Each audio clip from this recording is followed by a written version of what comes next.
बिस्मिल्लाहिर्रहमानिर्रहीम। अस्सलाम वालेकुम प्यारे व्यूअर्स, उम्मीद है बिल्कुल ठीक होंगे। आज मैं लाई हूँ आपके लिए कच्चे आम यानी केरियों की बहुत ही मज़ेदार और चटपटी चटनी की रेसिपी। सुबह के टाइम खाने की कुछ समझ नहीं लगती है, अंडा पराठा भूल जाएंगे आप इस चटनी के आगे। बहुत ज़बरदस्त और बहुत मज़ेदार चटनी की रेसिपी है। इसके लिए सबसे पहले हमने कच्चे आम लेने हैं, इनको अच्छी तरह से धो लेना। उसके बाद इसका छिलका जो है ऊपर से रिमूव कर देना है और लेंथ वाइज इनकी इस तरीके से आपने कटिंग कर लेनी है। ठीक है, कटिंग करने के बाद जो है ना इसको आपने उबलते हुए पानी में डाल देना है। ठीक है, इनको हमने 10 मिनट तक इनको बॉईल कर लेना है। ठीक है, ऐसे ही अगर बॉईल के वगैरह पकाएंगे ना तो ये बहुत ज़्यादा खट्टी बनेगी। तकरीबन 10 मिनट तक आपने इसको बॉईल करना है और 10 मिनट के बाद जो है ना इसको आपने ड्रेन कर लेना है। ठीक है, मैं आपको दिखाती हूँ इस तरह से ना, इतनी सॉफ्ट होनी चाहिए ये। ठीक है, इतनी देर तक आपने इसको बॉईल करना है। देखिए इस तरह बिल्कुल रुई की तरह जो है ना सॉफ्ट होनी चाहिए।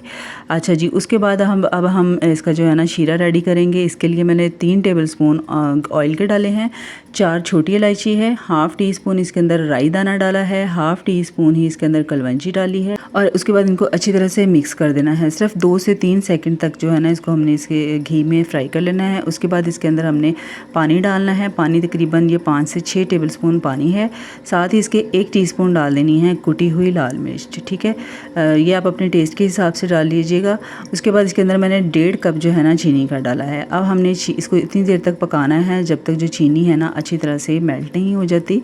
ठीक है, जब चीनी अच्छी तरह से आप देख सकते हैं मेल्ट हो चुकी है, उसके बाद इसके अंदर जो है ना हमने डाल देनी है आम की केरियाँ। ठीक है, यहाँ पर आप देख सकते हैं इस तरीके से जो है ना चीनी का मेल्ट होना ज़रूरी है। उसके बाद इसके अंदर हमने सारी केरियाँ डाल देनी हैं और इनको अच्छी तरह से मिक्स कर देना है। अगर आपने इसी तरह से साबुत जो है ना आपको केरियाँ चाहिए तो आपने इसमें पानी नहीं डालना है, ऐसे ही इसको पकने के लिए छोड़ देना है। और अगर आपने बिल्कुल इसको जो है ना मैश करके बनाना है फिर आपको थोड़ा सा इसके अंदर पानी डालना पड़ेगा। अच्छी तरह से मिक्स कर दीजिएगा और उसके बाद इसको आपने ढक्कन लगा देना है 10 मिनट के लिए। ठीक है ना, बिल्कुल मीडियम टू लो फ्लेम पे। इसके दौरान आप थोड़ा बहुत चेक करते रहिएगा ताकि नीचे ना लग जाए।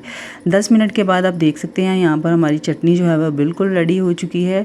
इस तरीके से जो है ना इस कंडीशन में हमें ये चटनी चाहिए है। ठीक है जी, बहुत मज़ेदार और बहुत ज़बरदस्त है। आप चेक कर लीजिएगा, जब इस तरह से चिपचिपाहट आना शुरू हो जाए ना तो इसका मतलब है कि चटनी बिल्कुल तैयार हो चुकी है। उसके बाद आप डिश आउट कर लीजिएगा। आप यकीन करें ये इस कदर मज़ेदार और ज़बरदस्त जो है ना चटनी की रेसिपी है। पराठों के साथ अब जब आप खाएंगे ना इस चटनी को तो मैं कहती हूँ आप अंडा और आमलेट जो है ना ये भूल जाएंगे। इस कदर मज़ेदार और ज़बरदस्त इसका टेस्ट है। आप लाजमी मुझे बताइएगा आपको रेसिपी कैसी लगी है। अगर चैनल पर नए हैं तो चैनल को सब्सक्राइब करना मत भूलिएगा। ऐसी ही मज़ेदार वीडियोज़ के लिए बेल नोटिफिकेशन को ऑन कर लीजिएगा। अपना बहुत सारा ख्याल रखिएगा। अल्लाह हाफिज़, फ़ी अमान अल्लाह।